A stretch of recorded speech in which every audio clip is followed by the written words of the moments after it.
Differentiation से भी multiply करूंगा। क्या आपको यहां तक की बात समझ में आई? नहीं आई? दोबारा बताता हूं। जैसे ये क्वेश्चन को देखो, इसमें दिख रहा है साइन टी, तो मैं साइन मेरे लिए फंक्शन हो गया और टी की जगह मैं अपर लिमिट पहले एक्स स्क्वायर डालूंगा। पहले फंक्शन में अपर लिमिट डालूंगा, फिर मल्टीप्लाई करूंगा अपर लिमिट के डिफरेंशिएशन से। अपर लिमिट कौन है? एक्स स्क्वायर, उसका डिफरेंशिएशन कितना होगा? 2x, तो उससे मल्टीप्लाई कर दूंगा। माइनस फिर उसी फंक्शन में लोअर लिमिट डालूंगा, और लोअर लिमिट कौन है? x, तो मैं t की जगह x डालूंगा। फिर x के डिफरेंशिएशन बोले तो 1 से मल्टीप्लाई कर दूंगा और ये मेरा डिफरेंशिएशन हो गया। अच्छा, मैंने अब पहले फंक्शन में अपर लिमिट डालेंगे, फिर अपर लिमिट के डिफरेंशिएशन से मल्टीप्लाई करेंगे, फिर फंक्शन में आप लोअर लिमिट डालेंगे और लोअर लिमिट के डिफरेंशिएशन से मल्टीप्लाई करेंगे। हर बार ऐसा करेंगे? मैंने कहा हाँ, हर बार ऐसा करेंगे। क्या आपको ये बेसिक फॉर्म समझ में आ गई? बेसिक फॉर्म है। तो जब भी न्यूटन लेबनीज का क्वेश्चन होगा, हम डिफरेंशिएशन करेंगे इंटीग्रेशन का विद वेरिएबल लिमिट्स। ठीक है, तो वेरिएबल लिमिट वाले इंटीग्रेशन का डिफरेंशिएशन कैसे करते हैं? न्यूटन लेबनीज से। क्या बोला मैंने? वेरिएबल लिमिट वाले इंटीग्रेशन का डिफरेंशिएशन कैसे करते हैं? न्यूटन लेबनीज से। न्यूटन लेबनीज में क्या करते हैं? फंक्शन में upper limit into upper limit का डिफरेंशिएशन, माइनस फंक्शन में lower limit into lower limit का डिफरेंशिएशन। पक्का? डन? उम्मीद है मेरी ये बात समझ में आ गई होगी। अब मेरे खतरनाक राइटिंग से बचाते हुए, ठीक है, मैं आपको पूरा प्रॉपर तरीके से लिखने का मौका दे रहा हूं। ठीक है, आप समझ जाइए ऐसे। उम्मीद है आप यूएल का मतलब अपर लिमिट, एलएल का मतलब लोअर लिमिट समझते हैं।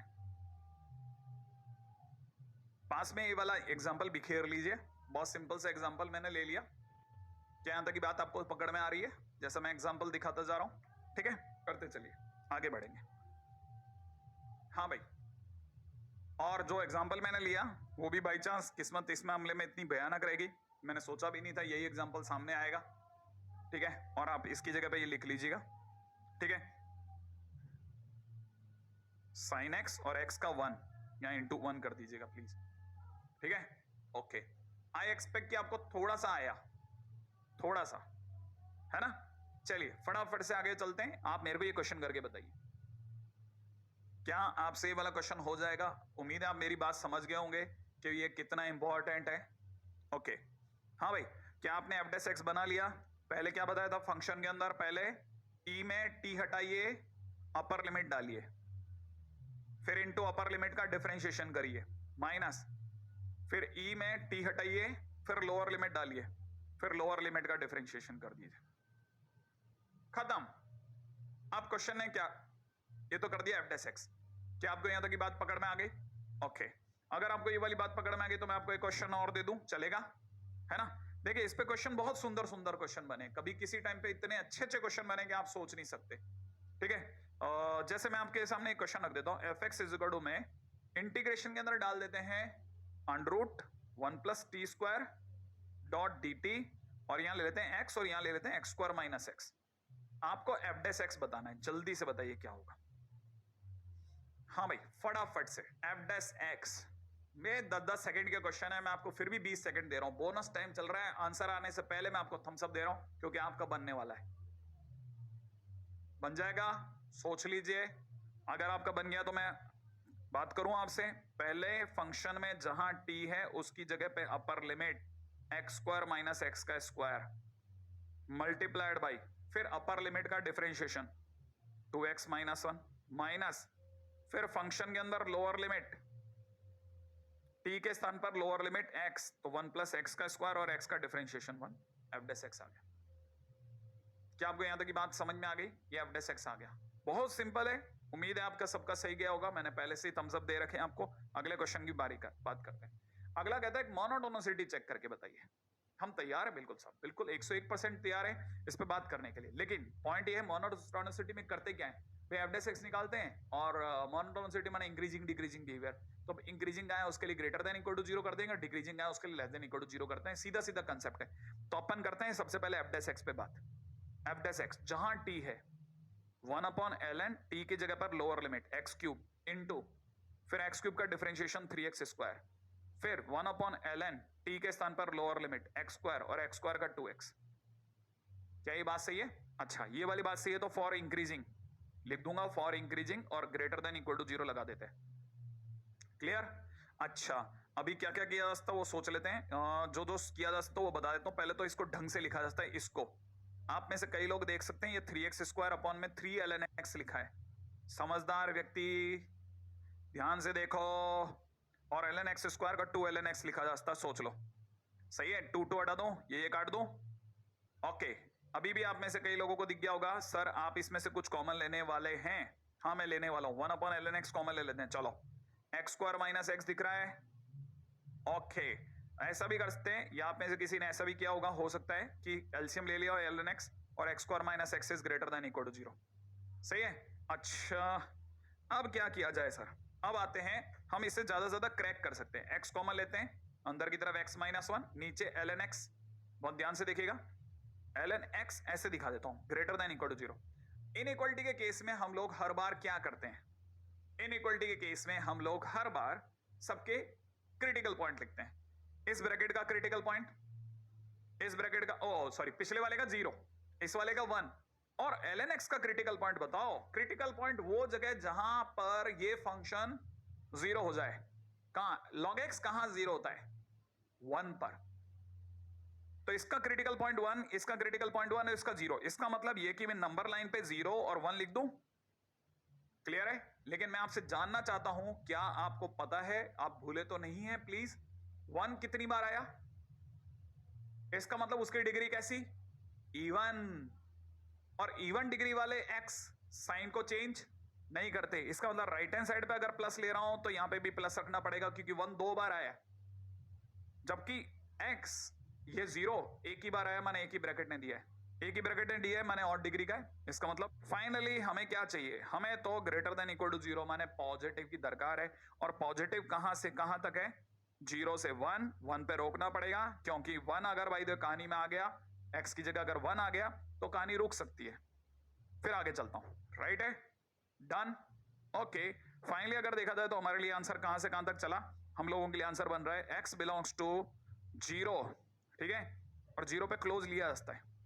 0 से लेकर के 1 यूनियन, फिर 1 से लेकर के इन्फिनिट, या 0 से इन्फिनिट 1 को हटा करके। तो इसके अंदर तो कैसा फंक्शन? इंक्रीजिंग है।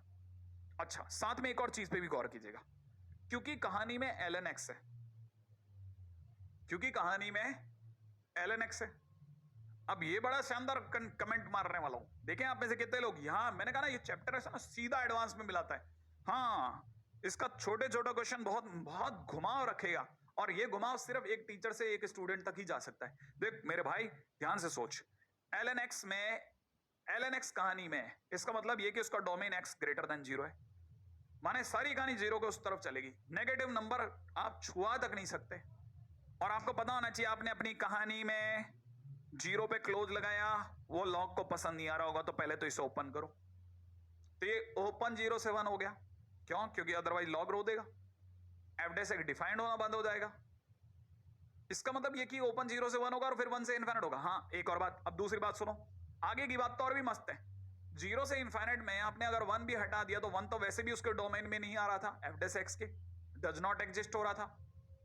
तो इसका मतलब यह कि 0 से आगे ही जा सकते थे, और 0 से आगे आपने सारा जमाना ले लिया है, 0 से इन्फिनिट तक का सारा खरीद लिया। इसका मतलब ये फंक्शन हमेशा इंक्रीजिंग है, डिक्रीजिंग हो ही नहीं सकता। बाकी जाएगा कहां? 0 के पीछे लॉग नहीं जाने देगा। ओके, इसका मतलब डिओबेटिक्स ये फंक्शन अपने में डिक्रीजिंग का है, decreasing in x belongs to 5, कहीं नहीं है फंक्शन डिक्रीजिंग, ऑलवेज इंक्रीजिंग है। छोटा और सुंदर प्रश्न, क्या आपको ये कहानी पकड़ में आई? आगे बढ़ो, ठीक है, चलिए बाय। अरे यस सर तो बोल दो। क्या तुम आजकल, मैं तुम्हारे पिछली बार वाले कमेंट पढ़ रहा हूं, मैं पहले ही बोल रहा हूं। हाँ, जगा के रहेंगे भाई। आप में से कई स्टूडेंट मेरे से बात करते हैं, मेरे को अच्छा लगता है, ठीक है। मैंने कहा ना आपको जगा के रहेंगे अपन पूरी ताकत से। इस बार नंबर लाने कैसे भी करके। चलो आगे बढ़ेंगे, अगला question, prove that this function can not be decreasing anywhere. पिछले क्वेश्चन जैसा ही है, ये फंक्शन अपने आप को कहता है मुझे दावा करके दिखाओ कि मैं कहीं भी डिक्रीजिंग नहीं हो सकता। हमने कहा अभी चेक कर लेते हैं। पहला काम, डिक्रीजिंग हो चाहे इंक्रीजिंग हो, दोनों ही रास्ते तेरे एफडेस एक्स से जाएंगे। तो हम एक फंक्शन में sin स्क्वायर 2ln और t की जगह upper limit e to the power x रख देते हैं, ठीक है।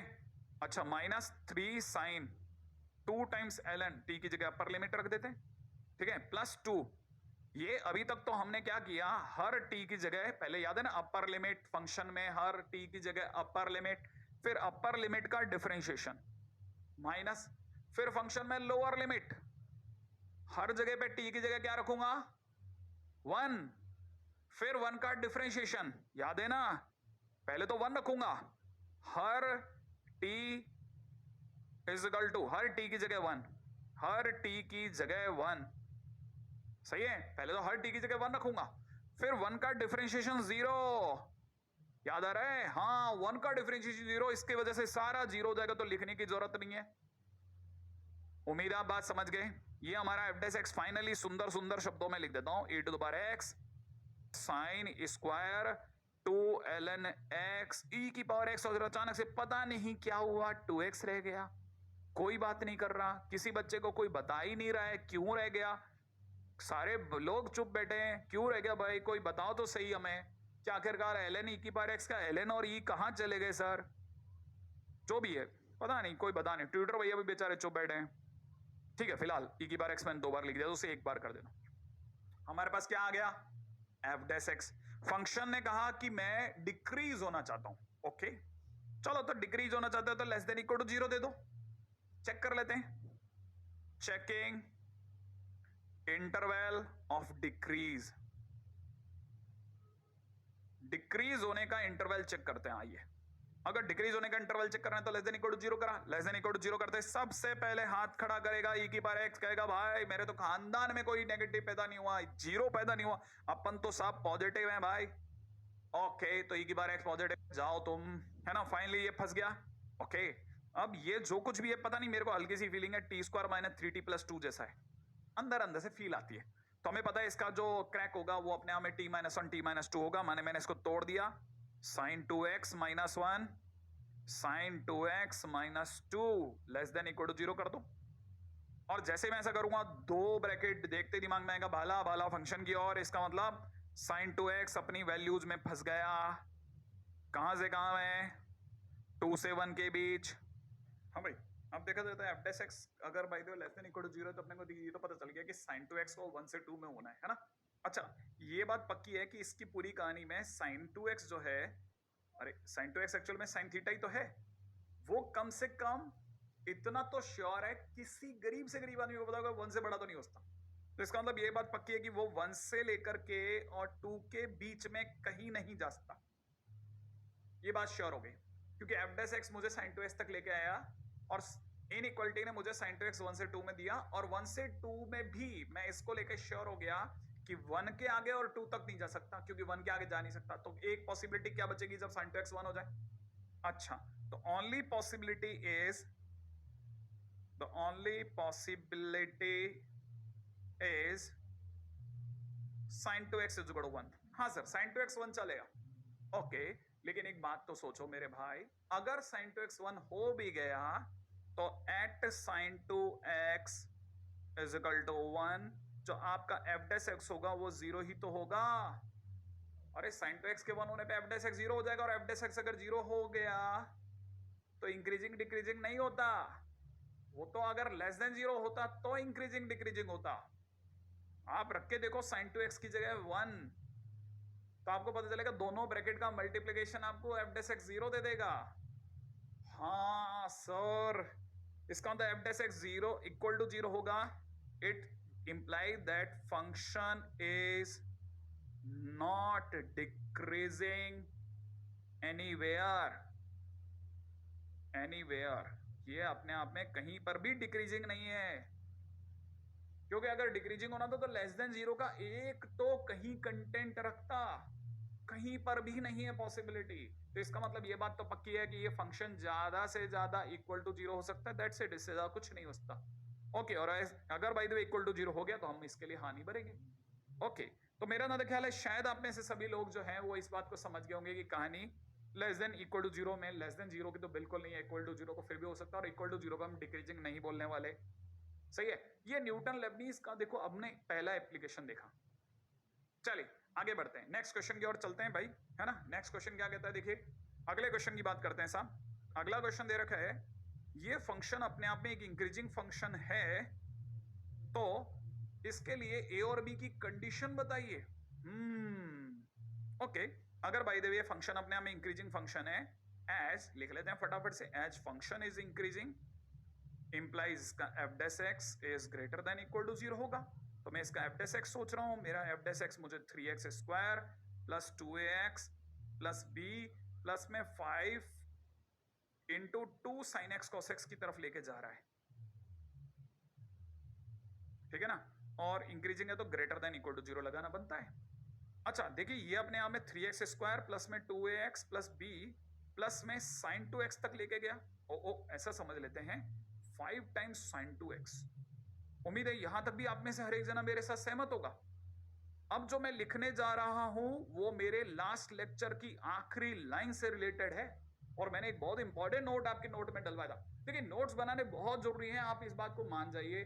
हर दिन क्लास अटेंड, कम से कम मैथ्स में तो मैं आपको गारंटी देता हूं, आप क्लास अटेंड करेंगे ना तो मेंस तक आपको डर लगना बंद हो जाएगा, ये बात पक्की रही। अब देखिए साहब, ये अपने सामने क्वाड्रेटिक, इसको यहीं छोड़ रहा हूं, ग्रेटर देन इक्वल टू में 5 टाइम्स sin 2x को उधर लेके जा रहा हूं, तो माइनस का 5 sin 2x हो गया, राइट है। आप अगर लेफ्ट हैंड साइड में देखें तो एक पॉलिनोमियल है, और ये पॉलिनोमियल अपने आप में किसी फंक्शन से, माने वेरिएबल फंक्शन से बड़ा है, किसी वेरिएबल फंक्शन से बड़ा है, बड़ा या बराबर है, ग्रेटर देन और इक्वल टू है। And we have already told that in case if polynomial, some polynomial और some constant function is greater than, means A और बी में बना हुआ कोई कांस्टेंट फंक्शन भी अगर जरूरत पड़े, if some polynomial is greater than और equal to some variable function, तो हम वेरिएबल फंक्शन की लिमिट देखते हैं, रेंज देखते हैं। और हमें पता है यहां पे जो वेरिएबल फंक्शन की जो मैक्सिमम रेंज होगी या जो मिनिमम रेंज होगी, अगर पॉलिनोमियल को अगर वेरिएबल फंक्शन से बड़ा होना है तो उसकी मैक्सिमम रेंज से भी बड़ा हो जाए। कहने का मतलब ये कि here this polynomial is greater than equal to minus में 5 टाइम्स sin 2x। तो मैं आपके सामने जरा sin 2x का ग्राफ बना रहा हूं, और आपको पता होना चाहिए sin 2x का ग्राफ भी sin x जैसा ही बनेगा। और 5 टाइम्स sin 2x होने पर ज्यादा से ज्यादा क्या होगा, चीजें 5 गुना ज्यादा हो जाएंगी। तो इसका मतलब ये कि इसकी टॉप वैल्यू 5 और लोएस्ट वैल्यू -5 हो जाएगी। लेकिन सर आगे तो -5 sin x है, अगर आगे सर -5 sin x है तो -fx होने पर आप फंक्शन को पलट देंगे, क्योंकि माइनस, याद है ना, एक्स स्क्वायर ऐसे बनता है और माइनस एक्स स्क्वायर उसकी इमेज होती है, तो अगर साइन एक्स की इमेज बनाएंगे तो पलट जाएगा। अगर पलट भी गया तो भी टॉप वैल्यू 5 और लोएस्ट वैल्यू -5 रहेगी, और हमें पता है कि इसकी मैक्सिमम वैल्यू 5 है, इसकी मिनिमम वैल्यू -5 है। बोलो है कि नहीं? अरे भाई बोलो, सही है, सही है ना। तो इसका मतलब हमें पता चल गया इसकी मैक्सिमम वैल्यू 5 है, और हमें पता है कि कोई भी पॉलिनोमियल अगर किसी वेरिएबल से बड़ा होता है तो उसकी मैक्सिमम वैल्यू से बड़ा होता है, और अगर छोटा होता है तो उसकी मिनिमम वैल्यू से भी छोटा होता है। याद रख लो मेरी लाइन को। तो हमें पता चल गया कि अगर बड़ा होना है तो 3x स्क्वायर प्लस में 2ax प्लस b भैया को बड़ा होना चाहिए 5 से, मैक्सिमम वैल्यू से, और इसकी मैक्सिमम वैल्यू 5। फाइनली अगर मैं ढंग से जमा के लिख दूं तो 3x स्क्वायर प्लस में 2ax plus b minus 5 is greater than equal to 0 कर दो, कर दिया। इससे हमें पता चल गया कि यहां देख करके कोई भी समझ सकता है कि quadratic equation greater than equal to 0 कर दिया सर ने, और कोई भी क्वाड्रेटिक कभी भी ग्रेटर देन 0 होती है, माने क्वाड्रेटिक इक्वेशन पॉजिटिव हो गई। और क्वाड्रेटिक इक्वेशन पॉजिटिव होने पर उसका a पॉजिटिव और उसका d नेगेटिव होता है, और a इसका 3 है जो कि ऑलरेडी पॉजिटिव है। अब रही बात इसके डी की, इसका मतलब ये कि मुझे इसका डी नेगेटिव कर देना चाहिए। जिस स्टूडेंट को अभी ये अचानक से रियलाइज हुआ कि सर ये क्या लिख रहे हो, मेरे भाई आपको मेरी सलाह है, अब ये समय जगने का नहीं भगने का है।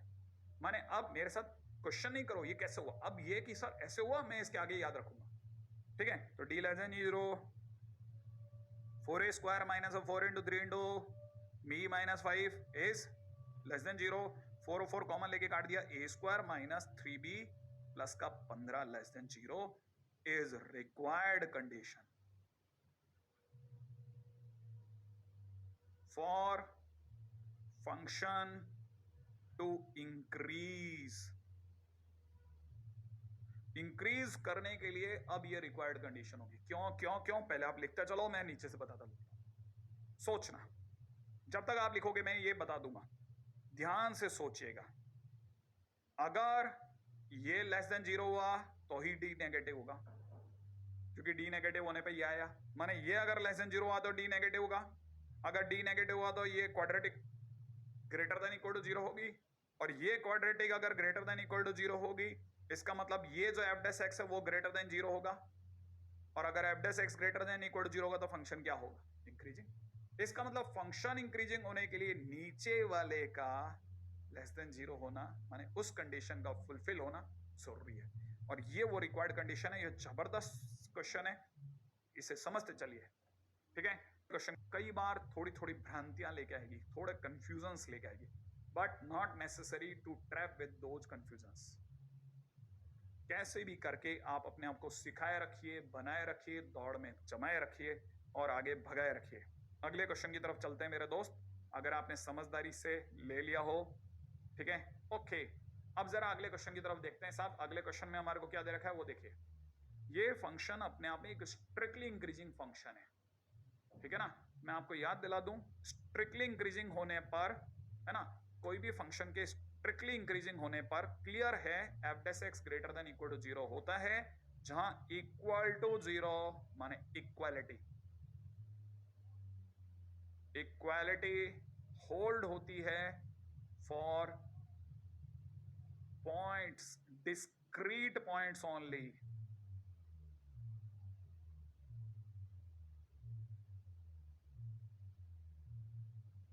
सिर्फ कुछ चुनिंदा जगहों पर, माने dot dot dot, not for interval, सिर्फ कुछ पॉइंट्स पर ही इक्वल टू 0 ले सकता है।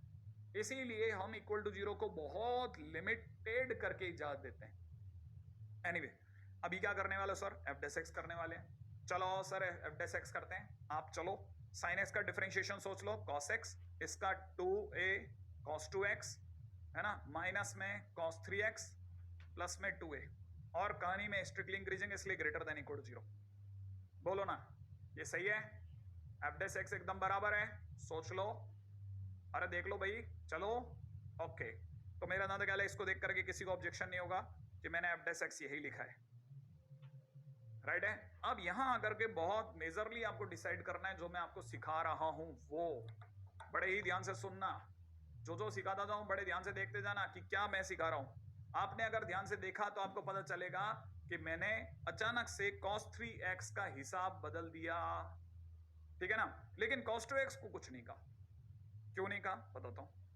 cos 2x बड़े ध्यान से देखिएगा, अगर आपकी नजर पड़ गई है तो मैंने cos 3x को लिख दिया है 4 cos cube x minus 3 cos x, और माइनस के कारण से प्लस हो गया यहां, और बाकी मैंने कुछ नहीं कहा अभी। क्यों नहीं कहा, कारण बताता हूं। मुझे ये 2a इन दोनों में कॉमन आता दिख रहा है, अगर मैंने 2a कॉमन ले लिया तो 1 माइनस cos 2x बचेगा, ठीक है। उसके बाद क्या होगा, देखिए 4 cos cube x को साइड में कर दो, ठीक है ना, और ध्यान से देखिएगा ये 3 cos x के साथ जुड़ के 4 cos x बना देगा सर। साथ में एक बात और, 2a कॉमन आकर के ये बच जाएगा सर। आगे क्या करना है वो सुनो, देखिए 1 माइनस cos 2x अपने आप में 2 sin स्क्वायर x होता है, तो ये अपने आप में 4a sin स्क्वायर x बनता दिख रहा है सर, बेहतरीन बनता दिख रहा है। अच्छा, अब जैसे आप में से सभी को ये अगर बाय द वे जैसा दिख रहा है वहां तक बराबर है, मेरे को लग रहा है यहां तक की बात आप में से सभी लोगों को पकड़ में आ भी गई होगी, ठीक है ना।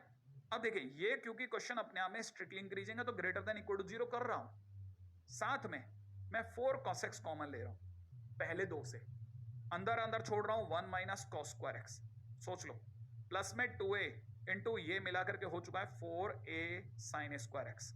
क्या कहते हो आप, इस ग्रेटर देन इक्वल टू 0? यहां तक किसी को कोई दर्द?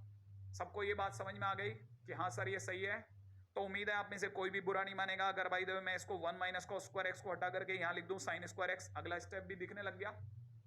ओके, अभी आप में से कई लोगों को अचानक से 4 sin स्क्वायर x कॉमन आता दिख रहा है और अंदर ही अंदर आपको cos x plus a is greater than equal to 0 दिख रहा होगा। आई एक्सपेक्ट कि यहां तक भी सर मेरे को एकदम बराबर दिख रहा है, जिसमें 4 positive, sine square x is always non negative, माने वैसे देखा था तो पॉजिटिव, लेकिन इक्का दुक्का पॉइंट पे 0 भी हो जाएगा तो माने ये भी अपने आप में एक तरह से पॉजिटिव, सही है।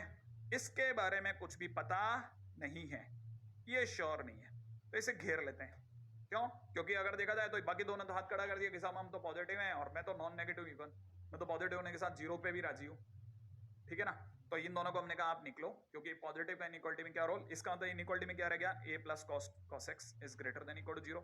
इसका सीधा मतलब a अपने आप में माइनस cos x से बड़ा होगा तो ये स्ट्रिक्टली इंक्रीजिंग होगा।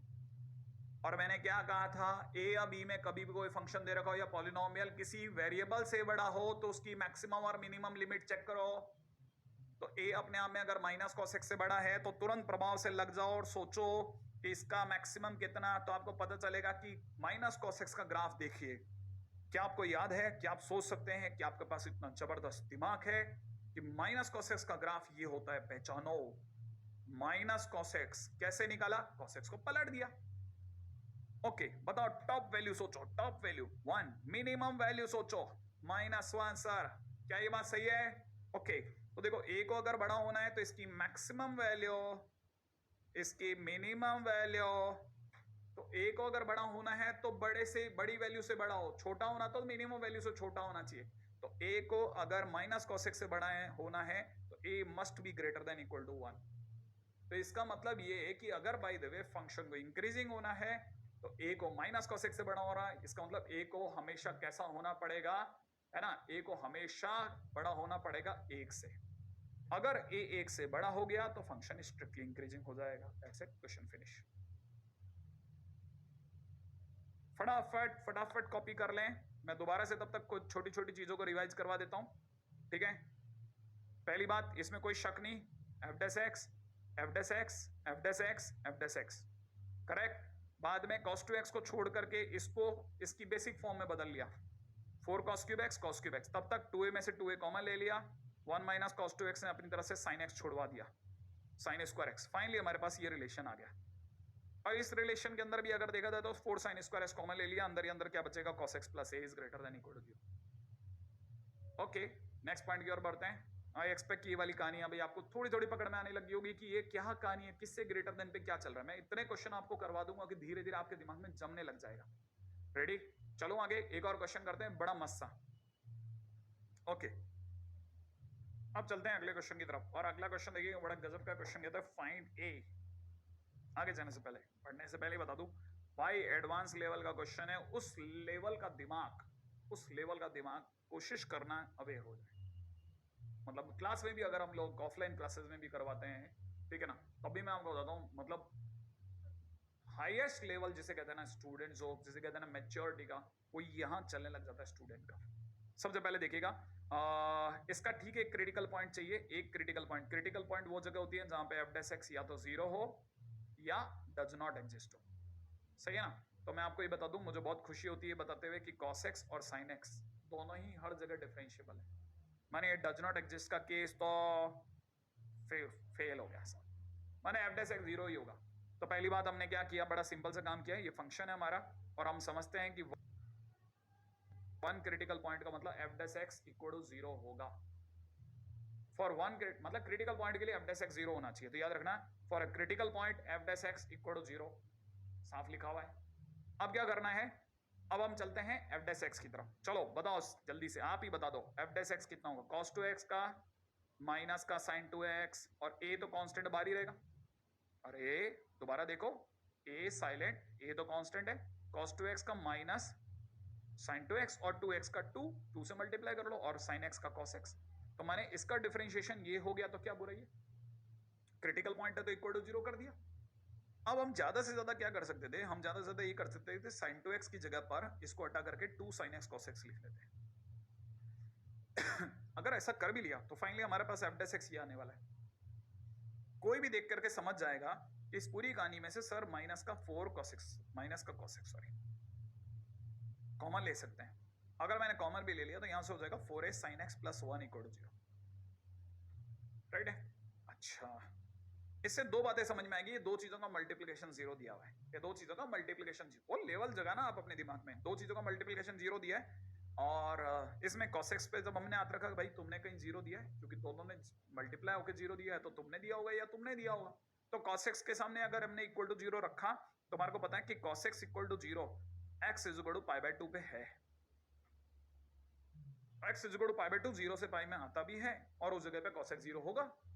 और अगर cos x 0 हो गया तो f डैश x 0 हो गया, और x is equal to pi by 2 होते ही, है ना, we require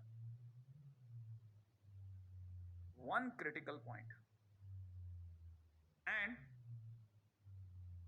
that is x is equal to pi by 2. Now अब यहां से स्ट्रेटजी पकड़िए. Now we do not need any critical point more. भाई अब हमें जरूरत नहीं है भाई, एक क्रिटिकल पॉइंट की जरूरत थी. क्वेश्चन ने कहा था एग्जैक्टली एक क्रिटिकल पॉइंट लाना, हमें और की जरूरत नहीं है. देखो आप क्वेश्चन को एग्जैक्टली वन क्रिटिकल पॉइंट मांगा था और वो आ गया. इसका मतलब अब और नहीं चाहिए. तो हम क्या चाहेंगे, ये जो अपने पास में जो करली ब्रैकेट वाले भैया हैं, अब आप जीरो मत देना क्योंकि हमारे को एक क्रिटिकल पॉइंट की जरूरत थी. तो इसका मतलब यहां से कहानी बदल गई कि 4a sin x प्लस 1 भैया आप जीरो मत दो. कहां तो ये इक्वल टू जीरो में चल रहे थे, हम पलट गए एकदम से. अब यहां से क्या किया जा सकता था, यहां से ये किया जा सकता था कि 4a sin x को मैं नॉट इक्वल टू -1 कर दूं. कर दिया. अब यहां के बाद वाला दिलचस्प है, बड़े ध्यान से. एक स्टूडेंट को जो कि लर्नर है, उसे यहां सीखने की जगह मिलती है और उसको अपना टीचर यहां ज्ञान देता है कि भाई ये देख बड़े ध्यान से, है ना. आप भी देखिएगा, 4a को 4a रहने दो, sin x को आप उधर जाइए. तो sin x अगर उधर गया तो ये माइनस cosec x हो जाएगा क्योंकि 1 sin x होगा. अब आपको यहां से बहुत ध्यान से समझना है जो मैं समझाऊं. पहला काम मैं आपके सामने sin x का 0 से पाई में ग्राफ बनाता हूं, और माइनस sin x का. ध्यान से देखना, किसका माइनस sin x का, कारण बताऊंगा क्यों, है ना. मैं 0 से पाई में माइनस sin x बना दिया, ये अपना माइनस sin x बन गया. क्यों? क्योंकि मेरे को माइनस cosec x बनाना है ना, तो पहले माइनस sin x बना करके और फिर माइनस cosec x बनाता हूं. आपको पता होना चाहिए माइनस cosec x का ग्राफ माइनस इनफाइनाइट से चालू होगा, यूं आएगा, इसके बिल्कुल बॉटम पे हिट करेगा ठक और वापस चला जाएगा माइनस इनफाइनाइट. इसका मतलब ये कि माइनस cosec x टॉप कहां तक जा सकता है, ज्यादा से ज्यादा वो -1 तक जा सकता है. 0 से पाई में, 0 से पाई, बहुत इंपॉर्टेंट ये बात. अगर आपने ये ध्यान नहीं दिया तो कबड़ा कर बैठोगे. 0 से पाई में सिर्फ और सिर्फ कहां तक जा सकता है, -1 तक. और ध्यान से ये समझने लायक बात होती है बेटा, ये जरूर सुनना, मेरी ये लाइनें आपको यहां जगाए रखेंगी और सुनाए रखेंगी. जरा ध्यान से सुनना, है ना, जो मैं बोल रहा हूं. जब भी हमारे सामने ऐसे दो चीजें होती है ना और हम चाहते हैं ये इसके बराबर ना आए, इसका मतलब ये कि ये दोनों के ग्राफ कहीं टच ना हो. किसके ग्राफ? एक तो y को माइनस cosec x का ग्राफ मैं बना चुका हूं, ये बनाया हुआ है. ये जो ग्रीन कलर का ग्राफ है y को माइनस cosec x का ग्राफ है, ये टच नहीं होना चाहिए y इक्वल टू 4a से. Sir y equal to 4a क्या होता है? अरे y equal to constant, y equal to k, इसका ग्राफ कैसा होता है? Straight line. ये सब y इक्वल टू k है, तो y इक्वल टू 4a भी ऐसे हुआ. हाँ, स्ट्रेट लाइन 4a सबको y इक्वल टू 4a. अच्छा, अगर 6 से होता तो तब भी यही, मतलब y इक्वल टू कुछ भी a/2 हो तब भी यही. हाँ, y इक्वल टू कांस्टेंट माने सीधी पैरेलल लाइंस. ओके, आप चाहते हो कि x एक्सिस के पैरेलल कोई भी लाइन इसे इक्वल बनाए, माने टच ना करे. हाँ, ना टच करे ना कट करे, क्योंकि जहां कट कर दिया वहां x की कोई वैल्यू आ जाएगी और x की अब और कोई वैल्यू नहीं चाहिए. हाथ जोड़ के खड़े हम. ओके, इसका मतलब आप चाहोगे कि y इक्वल टू 4a जो है वो -1 से ऊपर चले, क्योंकि अगर ये ऊपर चलेगी तो टच ही नहीं करेगी ना कट करेगी, ऊपर चलती जाए, इनफाइनाइट तक चले, सब जगह चलेगा. हाँ, एग्जैक्टली यही चाहते हैं, सही बताएं तो इसका मतलब y इक्वल टू, मेरा ऑडियो रखना प्लीज, है ना, प्लीज मेरा ऑडियो रखना. मैंने आपको शुरुआत में बोल रखा है फंक्शन से, ठीक है. हाँ, क्योंकि अगर भाई तो किसी का कुछ बैकलॉग रह गया ना, तो ये साल पे मैं सारा रिड्यूस मार दूंगा उसका. सीरियसली कह रहा हूं, सारा खत्म, एकदम लाइन पे ला देंगे अपन, है. तो हम चाह रहे हैं कि y इक्वल टू 4a वाली लाइन माइनस cosec x के ऊपर रहे. इसमें मेरा दाना क्या, आप में से सभी लोग एग्री है. इसका मतलब ये कि 4a जो हो वो हमेशा ग्रेटर देन इक्वल टू -1 हो. एक ने हाथ खड़ा किया, सर एक मिनट सर इक्वल टू क्यों ले रहे हो? मैंने कहा देखिए यार, यहां इक्वल टू बड़ा क्लासिक चीज है, बहुत स्टार बात समझा रहा हूं, एडवांस लेवल का. मैंने पहले ही बोल दिया था क्वेश्चन. यहाँ इक्वल कैसे आपने हाथ रख दिया? सर इक्वल होगा तो सर यहाँ टच कर जाएगा ना, माने ये लाइन जो होगी 4a वाली लाइन जिस दिन अगर यहाँ होगी तो टच कर जाएगा ना. मैंने कहा टच करेगा तो कहां करेगा? सर -1 पे. अरे -1 कहां आ रहा है? यहाँ पे. यहाँ को तो मैथ्स में क्या बोलेगा? π/2, और π/2 तो ले चुका है ना. हाँ सर, π/2 ले चुका हूँ, सीरियसली π/2 ले चुका हूं मैं. तो इसका मतलब यहाँ टच कर सकता है. हाँ, वो ऑलरेडी है अपने पास समाधान में. अच्छा, माने x इज इक्वल टू π/2 तो अलाउड है ऑलरेडी, है ना. क्यों? क्योंकि यहाँ तो ऑलरेडी अपन ले चुके हैं cos x की वजह से. हाँ, इसलिए 4a is greater than equal to 1 चलेगा. इसका मतलब ये कि आपका a is greater than equal to -1/4. इसका मतलब a बिलोंग्स टू -1/4 से infinite is the is the interval of a where function has only one critical point. सिर्फ 2 लाइन का क्वेश्चन है, देखो ढंग से देखो, डिफरेंशिएशन में सिर्फ 2 लाइन है. और उसके बाद में एक क्वेश्चन कितना दौड़ाता है। और एक क्वेश्चन को अगर आप ढंग से करके रख लेना तो मैं आपको बताता हूँ, मतलब मैं इसलिए ये सब बता पा रहा हूँ क्योंकि सब चीजें वहीं से चालू हुई ना। तो अगर आप क्वेश्चन का जनरेशन देखेंगे ना अलग अलग, तो आपको पता चलेगा एक अच्छा क्वेश्चन जो होता है ना काफी सारे बड़े बड़े क्वेश्चन को निपटा देता है, क्योंकि बेसिक थीम तो वही चल रही है ना सारी। तो आई एक्सपेक्ट कि आपको मेरी ये बात समझ में आई होगी। मैंने इसमें मेहनत करी है आपके साथ में, फिर भी आप ऑडियो जरूर रखिएगा, ठीक है। तो आगे चलता हूँ, नेक्स्ट अगले क्वेश्चन के ऊपर चर्चा करते हैं। अगला क्वेश्चन दिखने में खतरनाक और जरूर करने लायक है, राइट है? हाँ भाई तैयार है ना? चलिए बहुत ध्यान से सुनना, अगला क्वेश्चन भी एक एक क्वेश्चन कीमती है। देखिए क्वेश्चन में दे रखा है function F x is equal में इतना, ये अपने आप में स्ट्रिक्टली डिक्रीजिंग है, तो ऑब्वियस बात है कि स्ट्रिक्टली डिक्रीजिंग होने के लिए अपने को क्या करना है, डिफरेंशिएट तो करना ही पड़ेगा, ठीक है ना। और इक्वल टू जीरो जो होगा हम पहले बताते हैं, स्ट्रिक्टली डिक्रीजिंग, इसका मतलब f dash x less than equal to zero, जहां पे इक्वल टू जीरो कभी कभी आने वाली चीज है। अब क्या करेंगे सर, एफ डेस एक्स निकालेंगे मेरे दोस्त, तो 2/√3 कांस्टेंट पड़ा रहेंगे। tan इनवर्स इतने गंदे का कैसे करेंगे, कुछ नहीं, tan इनवर्स का कितना होता है 1/1 प्लस एक्स स्क्वायर होता है ना, तो 1/1 प्लस यहाँ पे लिख लेते हैं 2x प्लस 1/√3 का होल स्क्वायर, ठीक है ना। जिससे अपन 2x प्लस 1/√3 बोल रहे हैं ना, वो एक्चुअल में 2/√3x प्लस 1/√3 है, इतना तो पता है ना अपने को। हाँ तो देखो tan इनवर्स का 1/1 प्लस इसका स्क्वायर और फिर ये 2x प्लस 1/√3 का डिफरेंशिएशन, माने इसका डिफरेंशिएशन सोचो। हाँ सोचो सोचो, बताओ ना जल्दी जल्दी कितना। हाँ मेरे साथ क्लास में प्रेजेंट रहो ना, यस सर तो चलाओ। ओके तो 2/√3, इसका डिफरेंशिएशन कितना 2/√3, अच्छा 2x बाई इतना और फिर x का डिफरेंशिएशन 2/√3, ओके डन। माइनस अगर ln की बात करते हैं तो इसका डिफरेंशिएशन हो जाएगा 2x प्लस 1 अपॉन में नीचे कितना x square plus x plus 1, ठीक है। प्लस में इस पूरे में से इतना पोर्शन तो कांस्टेंट है, ये तो वैसे ही आ जाएगा b square minus 5b plus 3 और x का डिफरेंशिएशन 1, स्ट्रिक्टली डिक्रीजिंग है तो लेस देन इक्वल टू 0 पहले से लेके चलते हैं। तो यहाँ पे साफ पता चल रहा है ये दोनों मल्टीप्लाई करके 4/3 बना गए, इसका एलसीएम ऊपर जा चुका है 3, नीचे आ चुका है 4x स्क्वायर प्लस में 4x प्लस 4, राइट है। और माइनस में यहाँ चल चुका है 2x प्लस 1 अपॉन में x square plus x plus 1, plus में यहाँ दे चुका है b square minus 5b, b square minus 5b plus 3 is less than equal to 0। Okay 3 से 3 कैंसिल आउट कर देते हैं, 4 कॉमन आकर के कट सकता है, 4 अगर कॉमन आकर के कट भी गया तो फाइनली नीचे रह जाएगा x square plus x plus 1 और माइनस में ये भी अपने आप में x square plus x plus 1 है, ठीक है ना। ऊपर की तरफ 2x प्लस 1 है और यहाँ हो चुका है 4 कैंसिल आउट हो चुका है, यहाँ पे भी 1 दिख रहा है मुझे, और प्लस के अंदर यहाँ कितना दिख रहा है b स्क्वायर माइनस है 5b प्लस 3, ठीक है ना। आई एक्सपेक्ट कि आप समझ गए होंगे दोनों का LCM x square plus x plus 1 आने वाला है, 1 1 कट जाएगा और फाइनली रह जाएगा 2x, ये माइनस का 2x रह जाएगा। तो मैं जो लिख रहा हूँ आई एक्सपेक्ट कि आप ये समझ जाएंगे, b square minus 5b plus 3 is less than equal to 2x upon x square plus x plus 1। मेरा नाना ख्याल है यहाँ तक की बात में मैंने अभी तक कहीं ऐसा आपको बहुत कष्टकारी काम नहीं किया। आप में सबको पता है एफ डेस एक्स लिख रहे हैं और मैं बड़े मन से लिखे जा रहा हूँ। अब मैं आपके सामने जो कर रहा हूँ वो भी बहुत ज्यादा दिमाग वाला काम नहीं है, एक्स से ऊपर नीचे डिवाइड कर रहा हूँ आपको समझाने के लिए। तो ये हो जाएगा 2 upon x plus 1 upon x plus 1, है ना, बड़े ध्यान से देखना। अच्छा अब देखिए जाने के अलग अलग रास्ते हैं अपने अपने, ठीक है। आपको ऐसे समझिएगा कि मैं आपको ऐसे समझाऊं कि अब यहां आपको पता है ये b स्क्वायर माइनस में 5b प्लस 3 लिखा हुआ है, ठीक है। मैंने आपको कहा था कि a लिखा हो, b में a या b में कोई टर्म लिखी हो और लेस देन इक्वल टू या ग्रेटर देन इक्वल टू में कोई वेरिएबल फंक्शन हो, तो आप हमेशा इस पे गौर करना कि ये क्या दिया है। ये लेस देन चाहिए, माने छोटा चाहिए, माने हमारे को ये पॉलिनोमियल जो b में पॉलिनोमियल दिया है ये छोटा होना चाहिए इस वेरिएबल फंक्शन से, तो छोटा होना है तो इसकी मिनिमम वैल्यू से छोटा होना चाहिए, समझ रहे हैं। अगर बड़ा होना है तो उसकी मैक्सिमम वैल्यू से बड़ा हो, तो यहां हमें इसके लेस देन चाहिए तो मतलब उसकी मिनिमम वैल्यू से भी छोटा चाहिए। अच्छा अब मिनिमम वैल्यू किस पे डिपेंड करती है वो इंपॉर्टेंट है। अब बड़े ध्यान से ये फिर समझना, मेरी बात को एक एक पॉइंट को समझते चलना, ठीक है।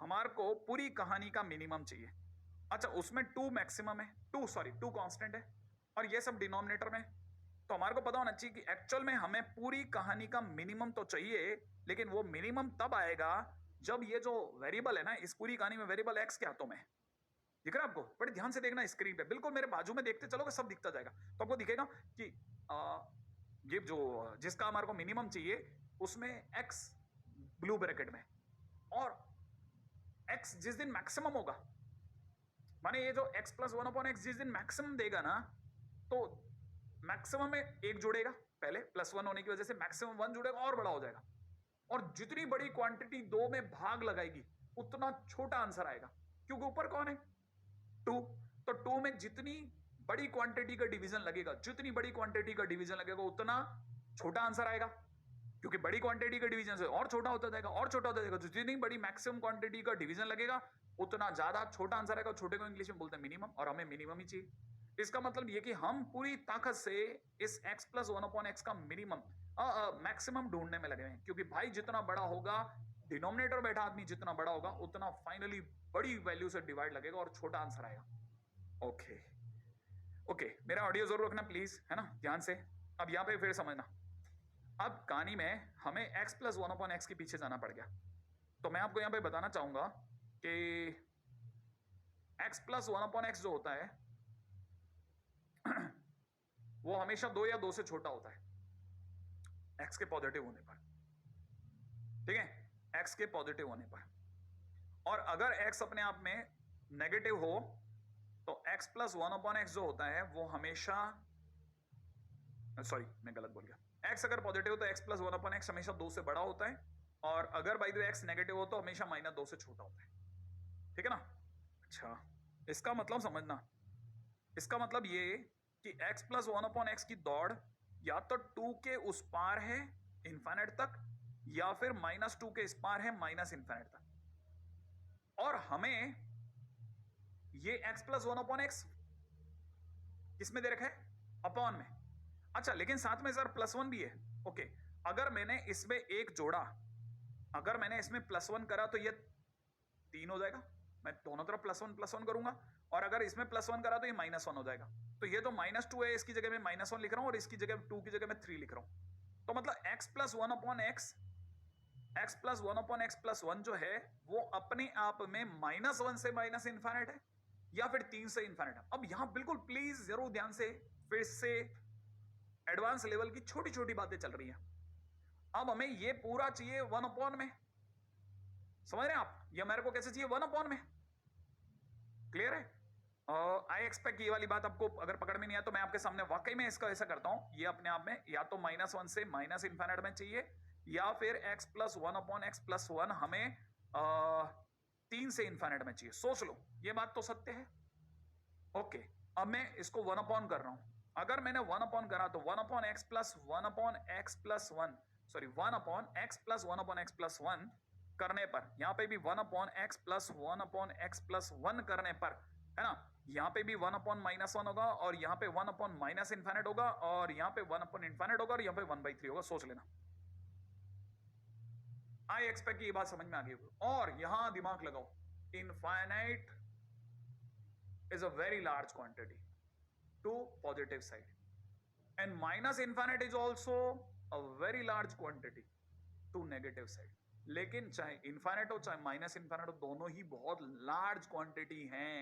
तो जब भी उनका डिवाइड लगता है 1/, होता है 1/इनफाइनाइट होता है, तो हम क्या बोलते हैं, 0 हो गया। तो आपको ये 1/इनफाइनाइट दिखा, मुझे 0 दिख रहा है, ये 1/-इनफाइनाइट दिखा, मुझे 0 दिख रहा है, और साइन ऑफ इनइक्वालिटी घूम जाएगा, क्योंकि 1/, होने पे साइन ऑफ इनइक्वालिटी घूमता है, और इधर से भी 0 और इधर से भी 0, फाइनली 0 के इधर और उधर कहानी बिल्कुल वापस चालू होगी। ध्यान से देखो, एक जना फाइनली हमारे को क्या कह रहा है, एक जना हमारे को कह रहा है कि 1/x प्लस 1/x प्लस 1 जो है 0 से 1/3 में है।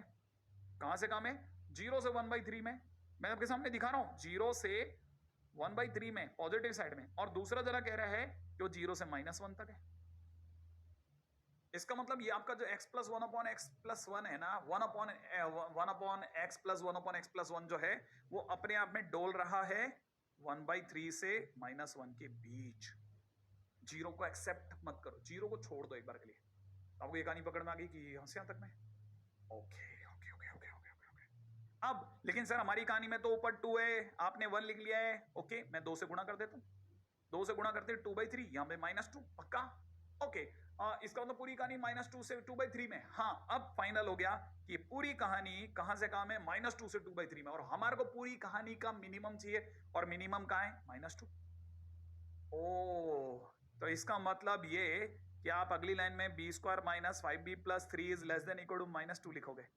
सारी दौड़ यहां तक की है, और इसके बाद मैं चुपचाप बैठ जाऊंगा। 2 मिनट आप चुपचाप कॉपी कर लो, ठीक है? क्यों? क्योंकि इस लेवल की चीजें समझने के लिए दिल चाहिए, दिल। ठीक है, आई एक्सपेक्ट कि मैंने जितनी आपके साथ मेहनत करी है ना, कि आपको समझ में आना चाहिए, आप समझोगे, है ना? और ऑडियो वैसे भी आपको मदद करेगा, लेकिन फिर भी आप पहले यहाँ तक लिखते चलो, मैं वेट कर रहा हूँ। अच्छा, और मैं क्या सोच रहा हूँ कि मैं आप में से किसी को ऐसे भी बता सकता हूँ कि बेटा आप लिखते चलो प्लीज, है ना? मैं आप में से कईयों को ये भी बता सकता हूँ कि आप में से कोई अगर चाहता ना, तो 2x अपॉन में x² + x+1 को पहले क्रॉस मल्टीप्लाई करता, फिर क्वाड्रेटिक इन एक्स आती, ठीक है, फिर d > 0 करके भी रेंज आ जाती। आप वैसे भी निकाल सकते थे, ठीक है? ठीक है, ओके। तो फाइनली हमारे को पता चल गया कि ये पूरी कहानी मिनिमम अपनी 2 पे दे रही है, -2 इसका मिनिमम है। अब आपने लिख लिया होगा। अब मैं यहाँ के बाद में सारी कहानी साफ सुथरे तौर पे अलग जगह पे दिखा रहा हूँ, बड़े ध्यान से देखते चलना, राइट है? ये आ रहे हैं ना? देखो दोबारा से बताता हूँ। पहले 2/3 स्ट्रिक्टली डिक्रीजिंग के लिए f(x) इतना होना चाहिए 2/√3। इसका डिफरेंशिएशन ये हो गया, ln का लिखा, फिर पास वाले का लिखा, लेस देन इक्वल टू 0 लिख लिया, ठीक है ना? फिर इसको सॉल्व कर लिया, ये पूरा सामान जो है, ये पूरा सामान रिड्यूस होकर के इतना सा रह गया, और ये लेस देन इक्वल टू 0। अब ये माइनस वाली पार्टी को हम कहेंगे तो उधर चला था भाई, ठीक है? ये पूरी पार्टी उस साइड चली गई, फिर x का डिवीजन लगा दिया, ठीक है? और हमारे को इस पूरे का मिनिमम चाहिए। क्या आपको यहाँ तक की कहानी पकड़ में आ गई कि हमको इस पूरे का कैसा चाहिए, मिनिमम चाहिए? इसमें तो कोई डाउट ही नहीं है, ठीक है ना? अब आप चाहो तो इसको एक अलग फंक्शन ले गया मैं, जो ये राइट हैंड साइड में लिखा है ना, इसको एक अलग फंक्शन ले गया, और फिर मैंने x का भाग लगा दिया। तो उम्मीद है आपको ये भी पता चल गया होगा कि x का भाग लगा दिया, और फाइनली हमने इसका पूरी कहानी का मैक्सिमम और मिनिमम निकाला, जो कि इतना आ गया था, -2 से 2/3, एक 0 को हटा करके, 0 एक्सेप्ट इसमें नहीं दिख रहा, लेकिन अगर आप इस फंक्शन में देखेंगे तो 0 एक्सेप्टेड है, ध्यान रखना, क्योंकि बेसिक फंक्शन यही है। उसमें आपको x का डिवीजन लग रहा है ना, इसलिए क्लिक नहीं करता, लेकिन जब आप बेसिक फंक्शन देखेंगे तो उसमें 0 शामिल है, तो 0 आप ले सकते हो, माने ये रेंज एकदम बराबर है, और इसका हमारे को मिनिमम चाहिए, और इसका मिनिमम -2 है, तो इसकी जगह ये सब हटा दूंगा और यहाँ पे -2 लगा दूंगा। यहाँ तक मैं आपको समझा चुका हूँ, राइट है? तो मिनिमम वैल्यू -2 है। अब ये सारा का सारा हटा करके अपन ले लेते हैं ऊपर, तो -2 लिख दिया। यहाँ तक आप लिख चुके हो पिछले पेज से। अब क्या करोगे सर? -2 को कहेंगे उधर जा भाई, ठीक है? -2 को अगर अपन बोलेंगे कि उधर जाइए, तो फिर क्या होगा? अगर -2 को अपन ने बोला कि आप उधर जाइए, तो हमारे को पता है उधर जाके प्लस का 5 हो जाएगा, हो जाएगा? अच्छा, अब ये अगर हो गया तो मैं इसे तोड़ूंगा, b- खाली जगह ब्रैकेट, b- फिर से खाली जगह, और लेस देन इक्वल टू 0, और यहां मैं इस क्वाड्रेटिक को क्रैक कर लेता हूं। इस क्वाड्रेटिक को क्रैक करने के लिए मैंने बाबा को याद किया। बाबा ने कहा इसका आंसर है 5 ± अंडरूट 25 - 20 बोले तो 5 ± √5 डिवाइड बाई 2। तो मैंने एक ब्रैकेट में एक वैल्यू लिख दी 5 + √5/2, और एक दूसरे में लिख दी 5 - √5/2, ठीक है? ओके, भाला फंक्शन की ओर है, इसका मतलब ये कि बी अपने आप में इन वैल्यूज में फंस गया, ठीक है? और यही वैल्यूज अपने को चाहिए, क्वेश्चन फिनिश। अच्छा, मैंने अपने आप में स्ट्रिक्टली डिक्रीजिंग तब होगा। हाँ, मैं फिर बोल रहा हूँ, मैंने आपको 2-3 क्वेश्चन आज के लेक्चर में करवाने की कोशिश करी है, ताकि आप एडवांस लेवल तक की थोड़ी हीट भी फील करें। अब आप बहुत मैच्योर हो चुके हैं पहले से, ठीक है? तो उम्मीद है आप में से जो भी, मतलब एक तो रेगुलरिटी कतई ना भूले, चाहे कुछ भी पड़ जाए घर में, है ना? आपके मदर फादर से भी मेरा हाथ जोड़ के यही निवेदन रहेगा, किसी भी हालत में क्लासेस मिस ना हो, ठीक है? कुछ भी हो जाए, क्योंकि अपना पूरा मेहनत जो भी किया जा रहा है ना, सब नहीं खराब होना चाहिए। उसके लिए जरूरी है कि आपकी क्लास रेगुलरिटी बनी रहे, ठीक है? ओके, अगले क्वेश्चन के ऊपर चलते हैं। अब देखिए, क्वेश्चन काफी हद तक पिछले क्वेश्चन जैसा है। अभी हमने एग्जैक्टली 1 क्रिटिकल पॉइंट पे बात करी थी, हम कोई क्रिटिकल पॉइंट नहीं है इस पे बात कर रहे हैं। क्या करना है? पहले f(x) निकालना है, f(x) निकाल लिया, कॉमन शॉमन ले लेते हैं, कॉमन ले लिया, ठीक है? हमारे को क्रिटिकल पॉइंट नहीं चाहिए, इसका मतलब f(x) not equal to 0। I expect कि आप में से कई लोग आप समझ गए होंगे, तो मैं f(x) नॉट इक्वल टू 0 करा, कॉमन वॉमन लेने के बाद। अच्छा, अब देखिए साहब, यहाँ 3 चीजों के मल्टीप्लाई, और हम हाथ जोड़ के खड़े, भाई 0 मत देना, तो इसका मतलब sin x भैया आपसे मना करा 0 मत देना, तो sin x ने कहा यार मैं वैसे भी 30 डिग्री से 60 डिग्री के बीच में खड़ा हूं, मैं 0 देता ही नहीं, तो श्योर हो जा मैं 0 नहीं देने वाला। cos x ने कहा मैं भी 90 पे 0 देता हूं, यहाँ 30 से 60 डिग्री है यार, मैं भी 0 नहीं दे रहा, बस खुश रहे। अब हमारे को पता है ये 0 दे सकता है, हाँ ये 0 दे सकता है, बिल्कुल ये 0 दे सकता है। कैसे दे सकता है 0, है ना? उम्मीद है आप में सभी लोगों को ये समझ में आ गया होगा कि इसमें अगर देखा जाए तो इसमें तो 0 देना ही नहीं है, श्योर फॉर श्योर। हाँ, ये अपने आप में 0 ना दे, इसके हमारे को प्रबंध चाहिए। इसका मतलब ये कि हमसे ये 0 नहीं चाहिए, इसका मतलब सीधी बात हम चाहते हैं कि sin x भैया आप गलती से भी 2a/3 मत देना। अब आप फिर से चकरा गए, क्या मतलब? मैं बताता हूँ, रुको रुको रुको रुको रुको, आपके सामने सब बताता हूँ। ये अपना 0 से π/2 है, ठीक है ना, 90 डिग्री, ओके। इससे पहले कहीं 60 डिग्री आ जाएगा, आ जाएगा, आ जाएगा। इससे पहले कहीं 30 डिग्री आ जाएगा, आ जाएगा, आ जाएगा। ये जगह अपने आप में हाफ होती है, साइन थीटा में 30 पे हाफ आता है। अच्छा, ये जो जगह है ये अपने आप में √3/2 है, सही है। अच्छा, मैंने आपके सामने ये ग्राफ को डार्क कर देता हूं। ये किसका ग्राफ बनाया सर आपने? मैंने आपको कहा था कि जब भी नॉट इक्वल टू या इक्वल टू होता है तो हम सब छोटा छोटा y समझते हैं। इधर याद है, मैंने आपके सामने y = sin x का ग्राफ बना दिया ब्लू कलर से। ओके, ये जो ब्लू कलर का है 30 से 60 के बीच में ग्राफ बना दिया, इतना ही चाहिए बस सरकार से। अच्छा, एक हम y = में 2a/√3 का ग्राफ बना रहे हैं, और मैंने अब ये सिखाया था y = में कांस्टेंट होने पे हम स्ट्रेट लाइन सोचना चालू कर देते हैं। अब मैं आपके सामने स्ट्रेट लाइन सोच रहा हूं और मुझे स्ट्रेट लाइन इसके इक्वल नहीं चाहिए, माने या तो स्ट्रेट लाइन इसके ऊपर जावे, ठीक है ना, और या फिर इससे नीचे रहे। समझ रहे आप? हाँ, इसका मतलब ये कि हम चाहते हैं कि a जो है, माने जो 2a भैया हैं, ठीक है ना, 2a/3 sorry, y = 2a/3, y = 2a/3 जो भैया है वो गलती से भी बिलोंग ना करे हाफ से लेकर के और √3/2 के बीच में ना आए, ना आए। इसका मतलब एक ही नजरों से देखा जाए तो ये जो 2/3 है इसको अंदर भेज रहा हूं, 2/3 को अंदर भेज रहा हूं, तो 2/3 को अंदर भेजूंगा तो ये हो जाएगा 3/4, और 2/3 जब अंदर जाएगा तो 3/2 से गुणा होगा, ये हो जाएगा 3√3/4। समझ रहे? ये ना हो बस, इसका मतलब ए क्या नहीं हो, ए अपने आप में ये ना हो, बस समझ लो। इसका मतलब ए ये नहीं होगा तो क्रिटिकल पॉइंट भी नहीं आएगा। Again good question, believe it और नॉट। अब आप आज पहली बार, मतलब मैं आप में से कई लोगों को वाकई में इंप्रोवाइज होता देख रहा हूं। सेशन बुक कराने लायक है, बहुत दिनों के बाद मैंने वापस से आपसे डिमांड करी है, लेकिन मैं चाह रहा हूं कि आप में से हर एक जना हर सेशन को बहुत इत्मीनान से देखे और समझे कि मैं जिस लेवल पे आपको उठा रहा हूं उस लेवल की चीजें आपसे उठनी चाहिए, ठीक है ना। तो उम्मीद है कि आप में से सभी लोग इस बात को समझ रहे होंगे। हाँ भाई, अब ये जबरदस्त क्वेश्चन के बाद में लास्ट में जाते समय पे एक बहुत इंपॉर्टेंट टाइटल जिसके ऊपर अपन लोगों को बात करनी ही चाहिए, और वो है पॉइंट ऑफ इन्फ्लेक्शन। ये पॉइंट ऑफ इन्फ्लेक्शन क्या है? पॉइंट ऑफ इन्फ्लेक्शन बोला जाए तो अपन ऐसा बोल सकते हैं कि डायरेक्शन चेंजिंग पॉइंट। किस चीज का डायरेक्शन बताता हूँ, देखिए बड़े ध्यान से देखना।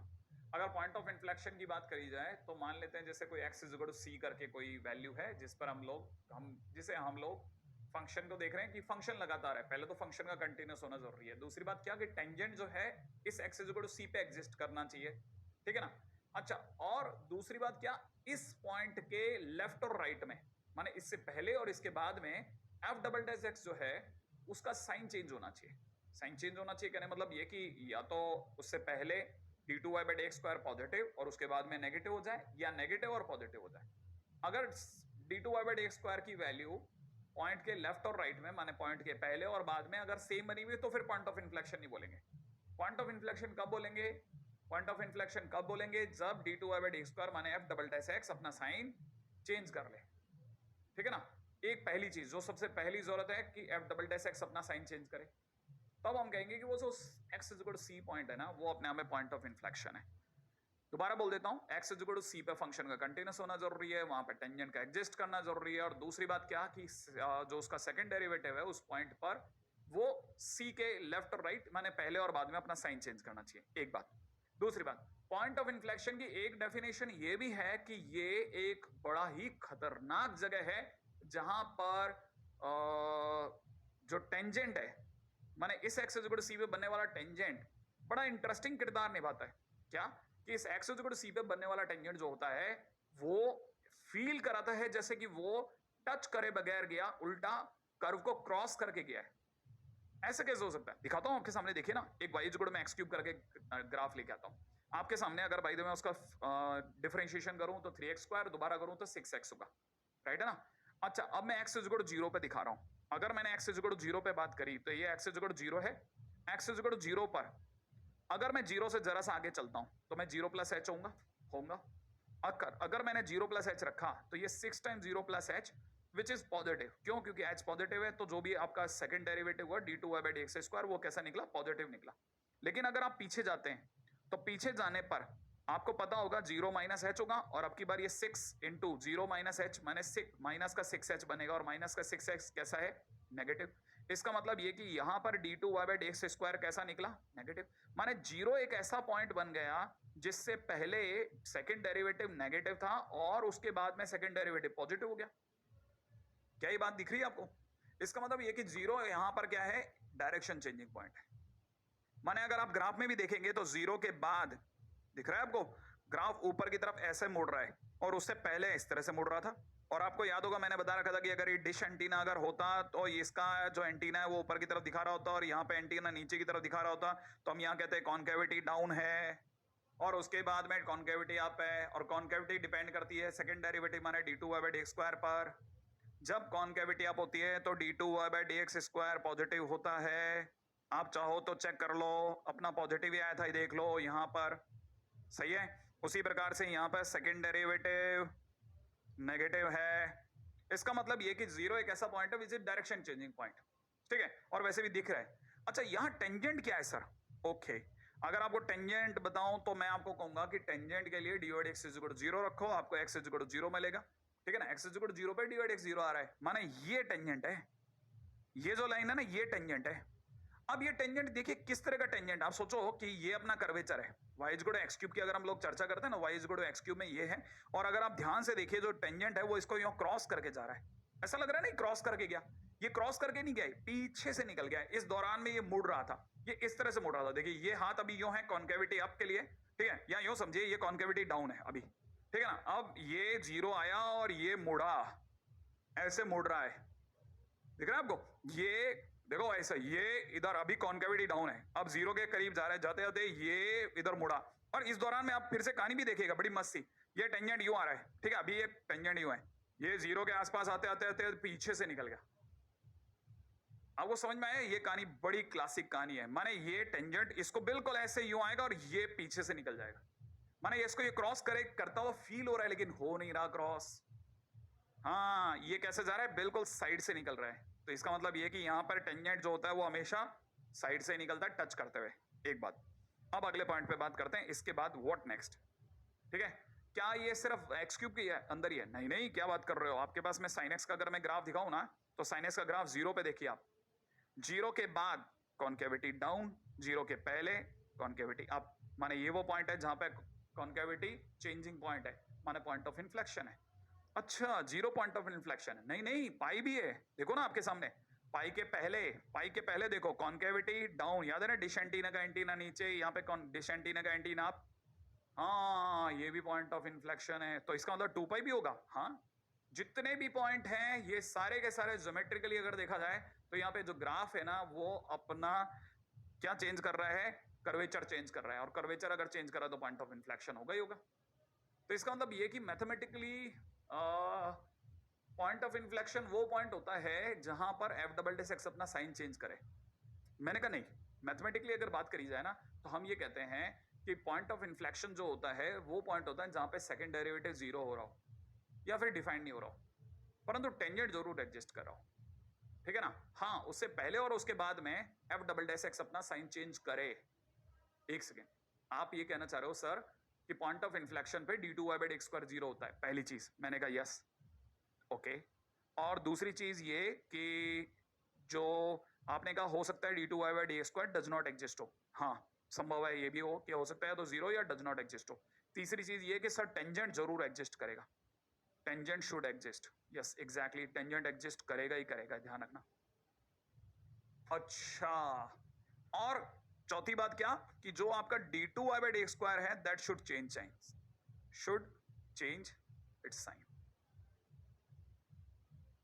ये साइन चेंज करेगा ही करेगा, ओके। और ये बात हम लोगों ने देखी ही है। तो कुल मिलाकर के 4 ऐसे बिंदु जो सबको पता होना चाहिए, है ना, इसके बारे में। रेडी? हाँ भाई, अब लास्ट में जाते जाते मैं बस ये बताना चाह रहा हूँ कि आपके सामने अगर जैसे ये f(x) = sin x होता तो इसका पॉइंट ऑफ इन्फ्लेक्शन कोई कैसे निकालता? भाई सीधी बात है, हम लोग सबसे पहला काम करते क्या कि इसका एफ डेस एक्स निकालते तो क्या निकलता? Cos x. फिर इसका एफ डबल डेस एक्स निकालते तो क्या निकलता? माइनस साइन एक्स, और इसे इक्वल टू 0 रख देते। तो हमारे को पता है साइन एक्स इक्वल टू 0 कब होता है? एक्स इक्वल टू एन पाई पर। अगर इसका मतलब आप समझे तो इसका मतलब ये कि 0 पर, पाई पर, 2 पाई पे, माइनस पाई पे, माइनस 3 पाई पे, जहां जहां पर भी एक्स इक्वल में एन पाई आ सकता है, उन सभी जगहों पे पॉइंट ऑफ इन्फ्लेक्शन आता। ठीक है ना? बस आज के दिन पे अपन लोग पॉइंट ऑफ इन्फ्लेक्शन की बेसिक डाल करके चलते हैं। अगली बार फिर से मिलते हैं बहुत सारे और कंटेंट के साथ में। और बिल्कुल मेहनत मैं पूरी कोशिश कर रहा हूँ आज के वाले लेक्चर के दौरान। अगर किसी का दिल थोड़ा सा अच्छे क्वेश्चंस को लेकर दुखा हो तो उसके लिए क्षमा प्रार्थी हूँ, लेकिन इस तरह के क्वेश्चंस इसमें आते हैं, मैं क्या करूँ? ठीक है, मैं भी इस मामले में थोड़ा मजबूर हूँ। ठीक है, और वही सारी की सारी बात वहीं आके टिक जाती है अच्छे से बातों पे। पहन ध्यान है ना, अपने को लेना है खूब सारा सम्मान, तो उसके लिए करना पड़ेगा काम। तो माता पिता को खूब सम्मान दे, सम्मान लेना भी है। और भाई बहनों से नोक-झोंक तो खैर चलती रहती है, लेकिन हिंसा से दूर रहें, मित्रों से प्रेम व व्यवहार बना के रखें, मास्क अवश्य पहने। जय हिंद।